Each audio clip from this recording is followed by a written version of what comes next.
Hello and welcome to my unit review of the Fallen Dhampir. In this video I'm going to talk about the pros and cons of this unit, what I think about her, and where you can use her. I will talk about the abilities and her stats and everything I think which is noteworthy about the unit. If you like this type of content, drop my channel a little subscription and you won't miss a thing in the future. The Dhampir is a quite versatile and interesting unit, and well, I personally have a problem to nail her role really down. She's kind of like a pretty tanky damage dealer, and I think that sums up the role of this unit the best, because it's quite hard to kill her, but she's very susceptible to burst damage in general. She has pretty good damage stats, especially the luck and the evasion is something I want to point out. That's a pretty high luck value, and if we look at the stats here, it's not that insanely pumped up here already. Where was it? There. We're only having 3 upgrades out of 7, so the base value of the Dhampir is really high with 30%. That's pretty decent and noteworthy. Let's jump into the abilities and see what she has to offer.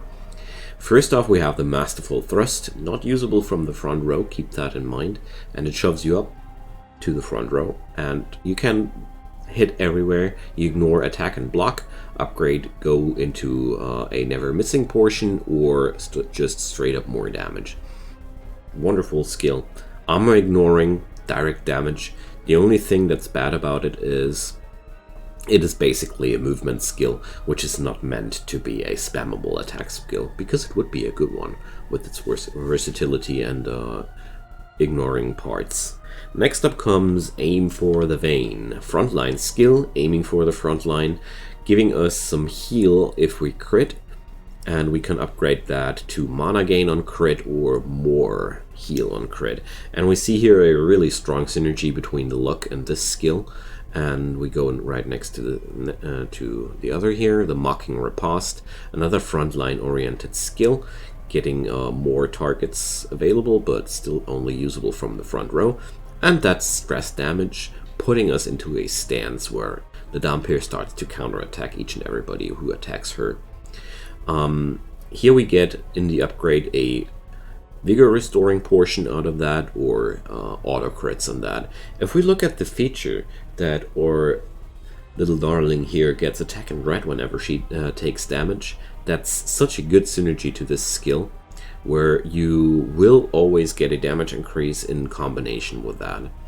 Next skill is the Trap, usable everywhere, a nice straight up physical damage skill which pins enemies down so they can't move anymore. We can here upgrade that to a total loss of initiative and to a longer duration of the trap. I consider this skill very situational, but there are some enemies which are really powerful in certain slots, and the best strategy to beat them is to move them away from those slots. Also very useful if you want to pull somebody up to front to nuke him down with your stronger frontliners and nail him down afterwards where you want him to kill him.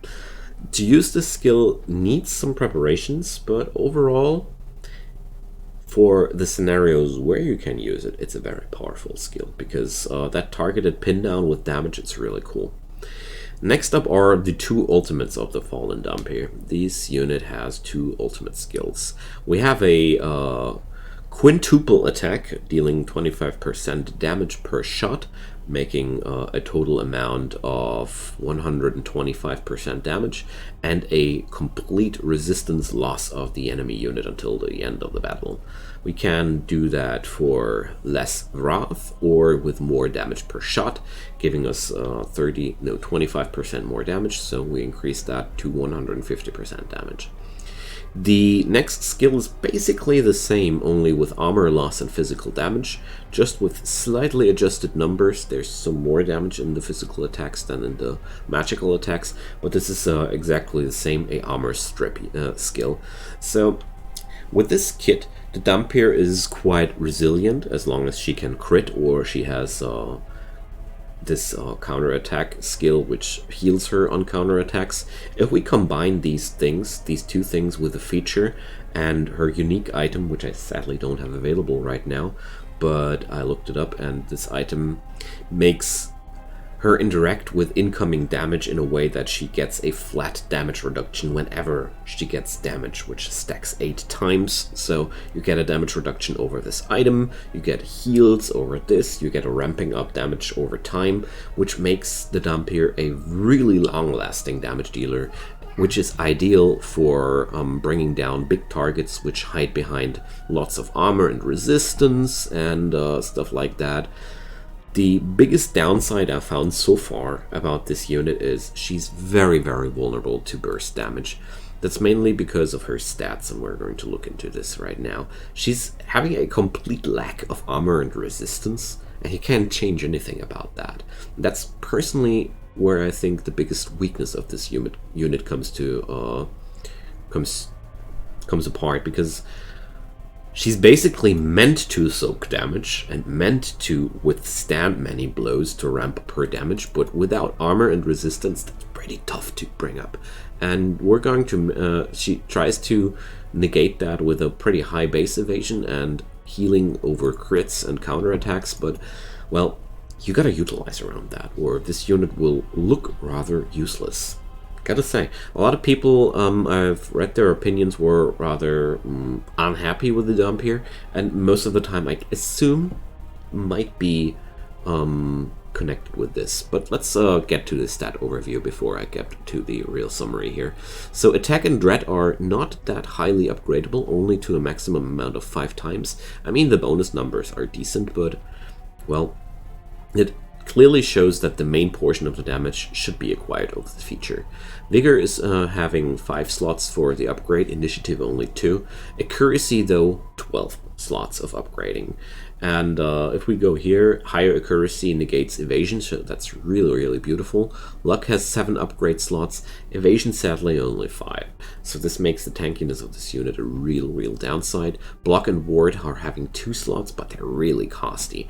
But with enough ability points, you are able to make the Dhampir at least shine at the ranks of evasion and block and ward. So what I really like to use on this unit are the items which heal your unit for a portion of the damage dealt.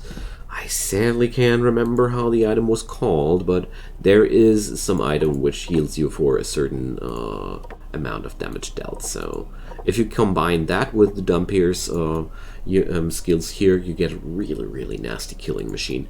But my bottom line here is the Dhampir is very dependent on good parts and good equipment. Her standard issue and her lower ranks are, well, I think other units do the job better if you have no good things spare for her. But if you're able to get her unique item up, if you're able to get to counteract this squishiness in terms of burst damage, you're getting a really nasty machine for longer battles. You can combine her really well with a Lost Soul or Blood Phantasm. Basically every unit which can provide the Dhampir either blocks or wards, new healing like the Blood Phantasm, or you can also use the Skeleton to give more armor and resistance via Embrace Mediocrity. That's also pretty viable, but you have to work around this weakness or you'll end up with a dead Dhampir most of the time, which has happened to me while I was experimenting with this unit a lot. And yeah, I hope that helped you out. Drop me a comment down below if there are any things I missed out in your opinion, or if you might want to add something. I'd be very welcome to hear that, because I want to be frank with you here. The Dhampir is one of those units I have the most trouble wrapping my head around in the whole game. Alright, see you guys next time. Bye bye.